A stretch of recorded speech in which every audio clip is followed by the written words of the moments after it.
Որպես Հայաստանի Հանրապետության քաղաքացի իշխանություններին կխնդրեմ, որպեսզի տեղ թողեն, որ հետո իրանց համար էլ կանգնողներ լինեն, իսկ ես առաջի կանգնողներից կլինեմ, հավատացեք, եթե վաղ իշխանափոխություն լինի, ամենայն անկեղծությամբ եմ դա ասում, որպես հումանիստ եմ ասում, որպես ուղղակի մայր եմ ասում, այս երկրում երկու երեխա մեծացնող եմ ասում, թող տեղ թողնեմ, որ վաղը իրանց համար էլ գա մեկը կանգնի, որտեվ այն նկարները, որոնք որ ես հիմա նայում էի, իմ համար ահավոր հուզումնալից են, որովհետև չկա այդտեղ մի մարդ, որ ասես դե հա էլի պիտի նստեր, չէ, այդ մարդիկ ոչ կաշառակերներ են, ոչ թալանչիներ են, ոչ հանցագործներ են, իրանք մի տեղում են, որտեղ որ ինձ թվում է միայն հանցագործներ պետք է լինեն։ Ես այստեղ եմ, որպեսզի մենք մի հոգով ավել լինենք, որպեսզի այդ Եվրոպայի պատգամավորները, եվրոպացի այո պատգամավորները տեսնեն, որ մի հոգի ավել է այստեղ կանգնած, քիչ լինենք, թե շատ լինենք, միևնույն է մեր ձայնը թող լսելի լինի ու կարծում եմ շատ կարևոր է, որ մենք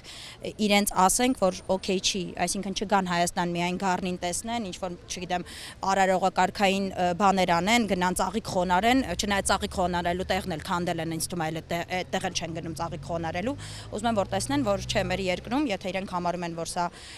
ժողովրդավար պետություն է, մեր երկրում կա արդեն 60-ից ավել քաղ բանտարկել ու դա նորմալ չի։ Կարծիքով միջազգային կառույցները ինչու են լռում Հայաստանում տեղի ունեցող այս գործընթացների հետ կապված, նախկինում մենք հիշում ենք, որ աղաղակում էին, եթե որևէ միջադեպ էր գրանցվում Հայաստանում։ Գիտեք,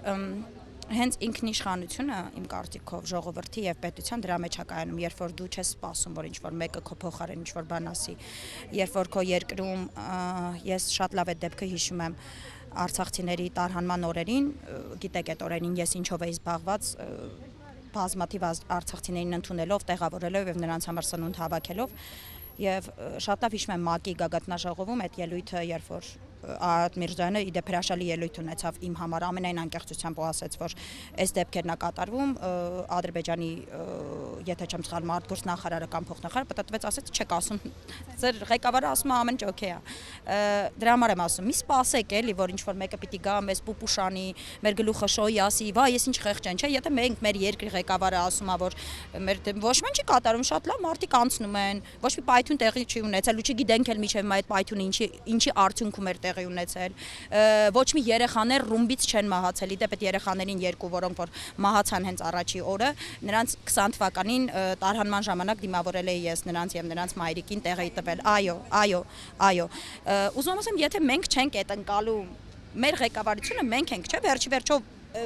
մեր դեմքն է այդտեղ։ Այդ մարդիկ ճիշտ են, դրա համար ես չեմ սպասում, ամենայն անկեղծությամբ։ Ես իմ ազգի հետ մեկտեղ կարողացա այդ օրերին օրինակ բարեգործություն անելու։ Ես սպասում եմ, որ իմ ազգում կլինի այնպիսի մի ղեկավար, որը որ չի սպասի, որ ինչ-որ մեկը գա ինձ պաշտպանի, այլ ինքը կկանգնի պաշտպան, որովհետև եթե մենք ընտանիք ենք մի մեծ, ուրեմն մեր ընտանիքի հայրը պիտի մեզ պաշտպանի։ Ուզում եմ այնպիսի ընտանիքում հայր ունենալ, մեր մեծ ընտանիքում, մեր ազգի մեջ, որը որ ինձ կպաշտպանի, ոչ թե ես կսպասեմ, որ ինչ-որ Եվրոպայից մեկը կգա ու կսկսի ինձ պաշտպանել։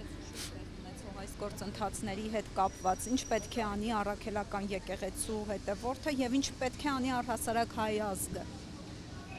Նայեք, շատ եմ խոսել այս մասին, կկրկնվեմ երևի թե, բայց եկեղեցին նայել որպես ու գիտակցել, որ նայել որպես եկեղեցուն, որ մի հոգևորականով նույնիսկ մեկ կաթողիկոսով ես այդպես չեմ նայում։ Իմ համար եկեղեցին դա իմ պետականության ամենակարևորագույն ինստիտուտներից է, անգամ նույնիսկ երբ որ պետականություն չի ունեցել մեր երկիրը, միևնույնն է կարևորագույն ինստիտուտներից մեկն է եղել եկեղեցին, եւ ես այսօր թողնել, որ ինչ որ մարդիկ տշեն այդ հիմքերը ու նայեք, երբ որ հիմքն է ինքը շենքի ու դու իրան քանդում ես, դու էլ վերևը չես կարողանա սարքել այդ շենքը։ Ես ուզում եմ, որ մենք դա գիտակցենք։ Դե այսօր օրինակ տեսանք իրանց ֆեյք դպիրին,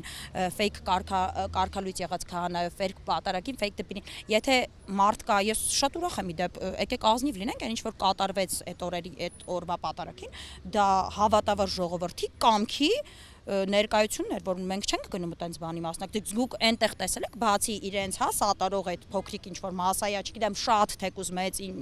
ոնց ուզում են իրենք իրենց կոչեն, տեսել եք այդտեղ հավատավոր ժողովուրդ, ես չեմ տեսել։ Այդ տեսական այս օրեցօր ավելի մեծ թափ է հավաքում այս հակաեկեղեցական արշավը, կարծես նահանջ չի անում իշխանությունները, հայտարարել են, որ մյուս կիրակել են գնալու, ընդհանրապես գնալու են։ Ինչ է կարծում, ի վերջո հաջողելու են այս հակաեկեղեցական արշավում, թե ոչ։ Եկեղեցին եղել է 1700 քանի տարի, եկեղեցին եղել է պատիվ ունեմից, Հայաստան Դաշինքից, ՔՊ-ից, ՀՀՇ-ից, բոլոր կուսակցություններից առաջ հավատացած եղեք Լեննալույա ինձանից, ձեզանից եւ մեր երեխաներից հետո էլ, որովհետեւ եկեղեցին